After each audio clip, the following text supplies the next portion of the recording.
Olá, meu amigo, minha amiga, seja mais uma vez bem-vindo. Quando uma pessoa sofre de incapacidade devido a uma doença ou um acidente, é fundamental que ela possa acessar aí os recursos adequados e garantir o bem-estar financeiro e o sustento da sua família, né? Dar continuidade a isso. Para isso que você paga o INSS.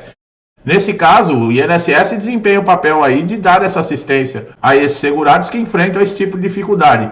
Mas quais são os melhores recursos, né, que você pode, para quem está enfrentando essa situação e precisa desse suporte financeiro? Existem várias opções de programas que podem ser úteis, né, para os segurados com incapacidade, incluindo aí auxílio-doença, aposentadoria por invalidez, auxílio-acidente, reabilitação profissional. O auxílio-doença é destinado aos segurados que ficaram temporariamente incapazes de exercer suas atividades devido a problemas de saúde, garantindo uma fonte de renda aí como benefício, no caso, né? Já a aposentadoria por invalidez é para aqueles que se encontram total e permanentemente incapacitados e insusceptíveis de reabilitação.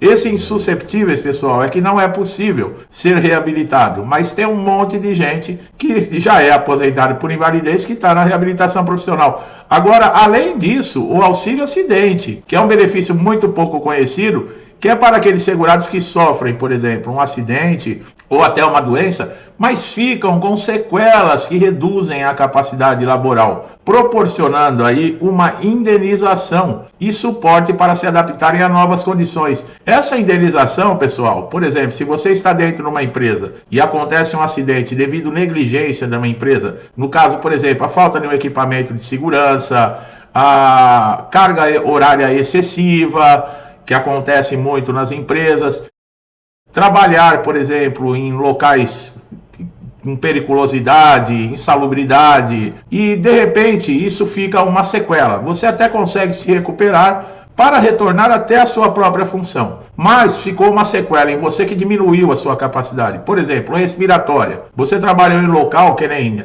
Eu não sou técnico com relação a isso, mas a gente sabe, pessoas que trabalham com, por exemplo, mina de carvão, parece que causa um problema respiratório. Então, com o tempo, essa pessoa vai ser afetada.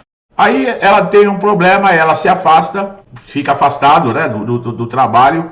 Ela se recupera, consegue retornar ao trabalho, vamos colocar assim, né, acompanhada aí de perícias no INSS. Eu estou dando como exemplo, viu, pessoal? Já que eu falei, eu não sou técnico. Ela consegue se recuperar, mas a respiração dela não é mais a mesma. Ela não tem mais aquela força, aquela capacidade de exercer aquela atividade da maneira que ela exercia. Então, o que acontece? O INSS vai cessar porque o auxílio-doença, num caso como esse, porque a pessoa tem condições de retornar ao trabalho. Mas essa sequela é permanente. O que acontece? O auxílio-acidente entra aí. Ele é um benefício indenizatório. Tá? Eu não sei se esse foi o melhor exemplo, mas acredito que vocês tenham entendido. Essa sequela ela é permanente. A pessoa não vai voltar mais a ter a capacidade que ela tinha. Então, ela recebe o auxílio-acidente. O perito vai cessar o auxílio-doença e a pessoa vai retornar ao trabalho na mesma função ou em outra função e vai receber esse auxílio-acidente. Pessoal, sabe qual é o valor do auxílio-acidente? É metade do que você recebia de auxílio-doença. O auxílio-doença, a média de salário de rendimento, é mais ou menos 91% daquilo que você recebia quando estava na ativa. Então vamos colocar, o seu salário é de R$5.000, você estava recebendo 4.700, 4.500 de auxílio-doença. Quando cessa isso, metade desse valor, quer dizer, se é 4.500, 2.250, você passa a receber todos os meses, e isso só cessa quando você se aposentar ou quando você falecer. Olha só o montante de dinheiro que isso dá. E tem muita gente que não assiste nossos vídeos, que assiste 1 minuto, 2 minutos, e essa informação ela vem no decorrer do vídeo, e acaba não tendo essa informação. Muitas vezes o perito ele cessa o auxílio-doença, essa pessoa tem a sequela que vai permanecer com ela, e por não ter paciência de assistir o vídeo, não querer se informar, achar que já sabe tudo, acaba perdendo esse benefício. É obrigação, mas eu me pergunto, os peritos fazem isso? Isso é lei. O perito ele sabe que se diagnosticou uma sequela que vai ficar permanente no segurado, o perito ele tem obrigação de conceder o auxílio-acidente, mas eles fazem isso? Não. Agora, quando eles encontram, por exemplo, um segurado que conhece os seus direitos, que sabe da sequela, que sabe leva uma documentação que aquilo é permanente, que ele pode retornar ao trabalho, mas não vai mais ter a capacidade que tinha, ele vai olhar para o perito, mas espera um pouquinho, eu tenho direito ao auxílio acidente. O perito não tem para onde correr, porque é lei. E outra informação importante, não existe porcentagem, por exemplo, para incapacidade dessa sequela. Ah, mas é só um pouquinho, antes você conseguia fazer, mas agora diminuiu aí um pouquinho. Não existe pouquinho, na lei não especifica, ó, é 5%, é 10%, é 20% que perdeu da capacidade, não. Uma incapacidade que ficou em você devido a um acidente, devido a uma doença, ela te dá direito ao auxílio acidente. O perito ele não vai dar, o perito vai dar para quem tem conhecimento, para quem se informa com a gente aqui. Então olha a importância de você acompanhar nossos conteúdos. É importante para você acessar esses recursos, cumprir todos os requisitos estabelecidos pelo INSS e passar aí por uma avaliação médica para comprovar a sua condição de saúde. No caso do auxílio acidente, é necessário. É necessário, por exemplo, até exames complementares que vão demonstrar que você, por exemplo, não tinha aquele problema de pulmão, como eu dei o exemplo aí de quem trabalha em carvão. Aqui no Brasil, eu nem sei se tem, mas foi o que veio na cabeça aqui para falar no vídeo, para demonstrar. Mas você precisa, por exemplo, eu não tinha problema de pulmão, eu comecei a trabalhar ali, fiquei com esse problema respiratório, pulmão comprometido e não retorna mais. Eu até posso voltar ao trabalho, mas não tenho mais a capacidade que eu tinha, respiratória, na minha vida. É direito seu isso, tá? Então, no caso, quem vai atestar tudo isso é o perito. Agora, o perito do INSS não faz. Justiça. É ir para a justiça. É fundamental você estar sempre buscando também uma orientação especializada, porque existem benefícios que podem ser mais adequados para você. De repente, a pessoa entra no INSS, eu quero me aposentar por invalidez. Mas o problema dela não é uma incapacidade total e permanente, é temporária. Então, o que acontece? O benefício mais adequado é o auxílio doença. Tem alguns que pedem, por exemplo, eu vou entrar no INSS porque eu sofri um acidente e vão me dar o auxílio doença. Não, às vezes é uma coisa tão grave que quem é leigo, quem não conhece medicina, eu mesmo não conheço, não sabe. E o perito pode diagnosticar que não. É uma lesão total, permanente, insusceptível de recuperação, de reabilitação e acaba te aposentando por invalidez. Esses recursos eles são disponibilizados no INSS. E você, como segurado, como contribuinte do INSS, você tem direito ao auxílio-doença, aposentadoria por invalidez, até a reabilitação profissional, que é um sistema que está totalmente aí defasado, deficitário, mas você tem direito. Num caso aí, por exemplo, você sabia que a reabilitação profissional, no caso de uma órtese, de uma prótese, a reabilitação profissional ela pode arcar com esses custos, inclusive colocar você no mercado de trabalho novamente? É para isso que serve a reabilitação profissional, porque senão também não teria o porquê se pagar o INSS. Já não chega tanta burocracia, tantos problemas e tantas dificuldades, mesmo você pagando o INSS, você ter todo esse tipo de coisa, é mais fácil você conseguir um benefício assistencial, que você nunca tenha pago o INSS, do que você que paga conseguir um benefício. É um absurdo isso. Se você está recebendo, por exemplo, um benefício de incapacidade e ele foi cessado, por exemplo, agora no pente fino, existem algumas medidas que você pode tomar para tentar reverter essa decisão. A primeira coisa que você tem que fazer é saber o motivo da cessação. É verificar aí o portal Meu INSS, saber qual foi o motivo claramente dessa cessação. O pente fino é revisão de benefícios, onde o INSS alega que está fazendo isso para ver se ainda o segurado atende critérios para continuar recebendo o benefício. Muita gente tem dúvida se benefícios concedidos judicialmente podem passar pelo pente fino, podem ser cessados, desde que eles não tenham uma data de cessação estipulada pelo juiz. Por exemplo, um auxílio-doença conseguido na justiça, o juiz pode colocar a validade do auxílio por 1 ano. Quer dizer, durante 1 ano, o INSS não vai poder cessar o benefício em revisão. Passou 1 ano, o INSS pode cessar sim numa revisão, tá? É somente nesses casos.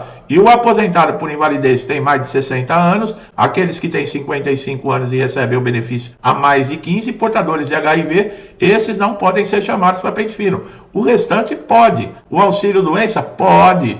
Mas eu tenho 60 anos e recebo auxílio-doença. Pode. Só não pode o aposentado por invalidez com 60 anos. Agora, Você reunir toda a documentação, exame médico recente, laudo recente, atestados, relatórios, exames, receituários médicos, tudo que comprove a sua condição de saúde, é importantíssimo, é o seu histórico médico de tratamentos que você realizou. Você pode também, num caso aí, pedir, durante um prazo de 30 dias, após a cessação, você tem esse prazo, para solicitar uma reconsideração, quer dizer, uma nova perícia, uma segunda opinião.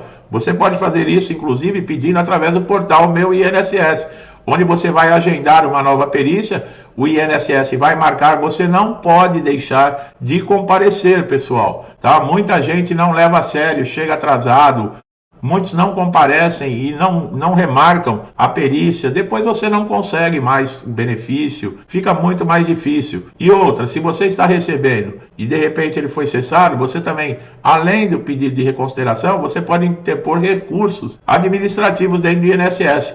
Eu tenho que comentar esses recursos, mas esse recurso geralmente não vai dar em nada. Você vai preencher um formulário que vai colocar aí alguns detalhes dos motivos, alegando o porquê você deve receber o benefício, anexar toda a documentação que comprove, né? Você fazendo isso tudo pelo portal Meu INSS e enviar, é uma das tentativas. Agora, caso você tenha alguma dúvida, também você pode consultar um advogado. Se caso essas tentativas administrativas falharem, você vai contratar um advogado. Caso você não tenha condições, não queira pagar um advogado, existe a Defensoria Pública. Defensoria Pública você consegue uma assistência jurídica gratuita. Tem lá algumas regras, alguns critérios para você conseguir um advogado. Eu não sei muito bem como é que funciona, mas vale a pena você tentar. E outra coisa importantíssima, você acompanhar os status do seu pedido de reconsideração ou de recurso no portal Meu INSS sempre. Você sempre estar atento, de olho no que está acontecendo.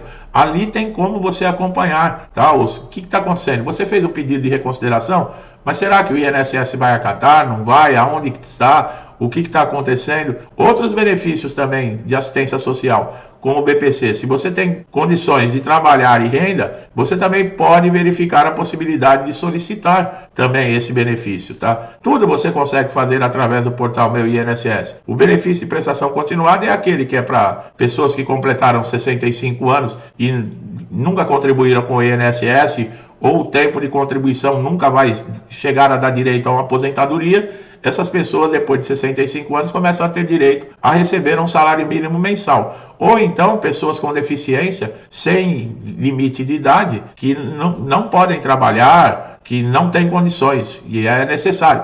Mas você precisa se inscrever no Cadastro Único, precisa comparecer no CRAS, tem que fazer todas essas etapas. Vai precisar comprovar renda per capita de até 1/4 de um salário mínimo por pessoa, dentro da família, tá, pessoal? Existem muitas coisas que vão te explicar direitinho no caso aí lá no CRAS, como você vai atualizar o seu Cadastro Único. Tudo isso é importante. Essas informações, pessoal, são via de regra. É lição de casa para você que está recebendo o benefício do INSS. Você precisa acompanhar, você precisa saber dessas informações. Isso depende de você receber o seu benefício e dar continuidade no recebimento desse benefício. Às vezes é muito mais fácil você conseguir o benefício do que você manter esse benefício. Por exemplo, você consegue o auxílio-doença por 120 dias, mas você, por exemplo, não conseguiu recuperação. Começa um problema. Você vai precisar aí de uma prorrogação. Se o INSS marcar com menos de 30 dias essa perícia, você vai passar pelo perito presencialmente. Se o INSS não conseguir marcar essa perícia de prorrogação dentro de um prazo de 30 dias depois que você faz o pedido, o benefício de auxílio-doença, no caso aí, ele já vai ser prorrogado automaticamente. Mas você vai ter sempre que estar atualizando a sua documentação, você vai, como eu falei, acompanhando o seu pedido, acompanhando tudo que está acontecendo com o seu benefício no portal Meu INSS. É o arroz com feijão do INSS. Quanto mais conhecimento, mais informação você tiver, melhor para lidar com os problemas. Tá bom, meu amigo e minha amiga, que estão chegando aqui a primeira vez, eu espero que vocês tenham gostado do vídeo, tenham tirado dúvidas, esclarecido. O conhecimento é muito importante. Gostou do vídeo? Não deixe de dar um like, fortalece aqui o meu trabalho, tá? Compartilhe esse vídeo com amigo, família, parente, vizinho, conhecido que está no INSS, que nem imagina dessas informações, que existe essa possibilidade, é muito importante. Não tem tempo, não quer compartilhar, indique o canal. Fica mais fácil, porque essa pessoa vai vir buscar as próprias informações da condição que ela está passando dentro do INSS. Outra coisa é, se inscreva no canal. Ative o sininho de notificação. Você é beneficiado, porque você vai receber conteúdos sempre em primeira mão, vai estar sempre atualizado. Não paga nada, é de graça, não dá trabalho nenhum, ninguém vai ficar te mandando e-mail, te cobrando nada. Quer dizer, não tem o porquê você não se inscrever e ativar o sininho para receber todos os conteúdos que nós postamos aqui, tá bom? E você, meu amigo, minha amiga, que me acompanha há muito tempo, sempre me incentivando, eu agradeço, que Deus abençoe a casa, a vida e a família de vocês, com muita paz, saúde, prosperidade, alegria, harmonia, tudo de bom, tá? Tudo que eu desejo para mim e para minha família, eu lhes desejo em dobro. Eu deixo um forte abraço e até os próximos vídeos.